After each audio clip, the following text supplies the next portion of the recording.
প্রতি বছর ১ এপ্রিল থেকে সুন্দরবনে মধু আহরণ শুরু হয়। আনুষ্ঠানিকতার মধ্য দিয়ে মোয়ালদের দেওয়া হয় সুন্দরবনে প্রবেশের অনুমতি। তবে এবছর ঈদের কারণে আনুষ্ঠানিকতা হয়েছে ৭ এপ্রিল।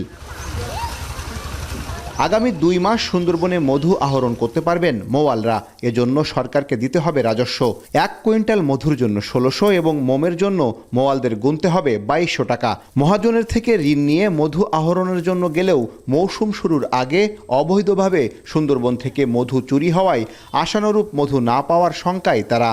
কারখামারা বা এই মৎস্যমারা এরাই দিয়ে আমাদের মধু কটা সব কাটি ফেলাচ্ছে, নাইতে আমরা মধু পাতাম ভালো। যদি এখানে একটা প্রতিষ্ঠান দাঁড় করানো যায়, সেটা গভর্নমেন্ট যদি চায়, তাহলে যেটা হবে এনারাও ন্যায্য মূল্যে বিক্রি করতে পারবে এবং ভোক্তারাও আসলে যারা এটা গ্রহণ করেন তারাও স্বল্প মূল্যে এটা রিসিভ করতে পারবে। সুন্দরবনের সবচেয়ে ভালো মধু হয় খলিশা ফুল থেকে।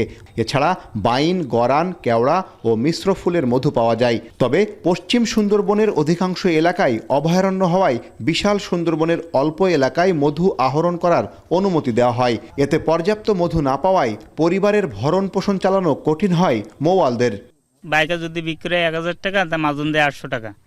এই মধুটা যদি সরকার নিয়ে যদি আমাদের ন্যায্য মূল্য দাম দিত, তা আমরা একটু বাচ্চা কাচ্চা খাই পুরি বাঁচতে পারতাম। সুন্দরবনে ডাকাতির জন্যই ঝামেলা হচ্ছে, কাঠে প্রচুর একটা খরচ হচ্ছে, উপরন্ত সরকারিভাবে পারমিটেরও রিউনি বেশি।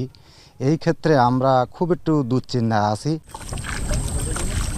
বন বিভাগ বলছে, অভয়ারণ্য এলাকায় বনজীবী প্রবেশের অনুমতি দেওয়া হলে হরিণ শিকার সহ নানা অপরাধের শঙ্কা রয়েছে। যে সমস্ত এলাকায় আমাদের মাওয়ালরা মধু আহরণ করতে যাবে, ওই সমস্ত স্থানে যে সমস্ত ক্যাম্প এবং স্টেশন আছে এবং অন্যান্য আইনশৃঙ্খলা রক্ষাকারী বাহিনী, পুলিশ প্রশাসন বলেন, আমাদের প্রশাসন যেটা আছে, আমাদের ইওনো মহোদয় আছেন, ওনাদেরকে সহযোগিতায় আমরা তাদেরকে সতর্ক করেছি যাতে তাদের মধু আহরণ করতে কোনো সমস্যা না হয়। উপজেলা প্রশাসন বলছে, সুন্দরবনের মধুর সুনাম রক্ষায় এই অঞ্চলে সরকারিভাবে মধু সংগ্রহ, ল্যাবে পরীক্ষা ও বাজারজাতকরণের উদ্যোগ নেওয়া হচ্ছে। এই এলাকায় মধু প্রসেসিংয়ের যদি কোনো টেস্টিং ল্যাব করা হয়, তাহলে এই টেস্টিং ল্যাবের মাধ্যমে একটা স্ট্যান্ডার্ড বজায় থাকবে যে এটা খলিশা ফুলের, সুন্দরবনের খলিশা ফুলের মধু, এবং যারা ভোক্তা তারাও কিন্তু প্রমাণিতভাবে এটা নিতে পারবে। সুন্দরবনের সাতক্ষীরা রেঞ্জে চলতি মৌসুমে ১৫০০ কুইন্টাল মধু ও ৪০০ কুইন্টাল মোম আহরণের লক্ষ্যমাত্রা রয়েছে, যা থেকে রাজস্ব আয়ের সম্ভাবনা ৩২ লাখ টাকা।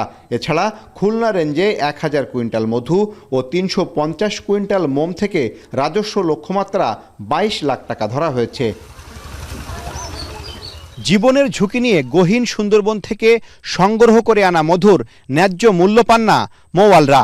তাদের দাবি, সরকারি বেসরকারি উদ্যোগে মধু সংগ্রহ করে বাজারজাতকরণের উদ্যোগ নেওয়া হলে ভোক্তারা যেমন স্বল্প মূল্যে মধু কিনতে পারবেন, তেমনি তারাও মধুর ন্যায্য মূল্য পাবেন। আহসান রাজীব, এখন সুন্দরবন, সাতক্ষীরা।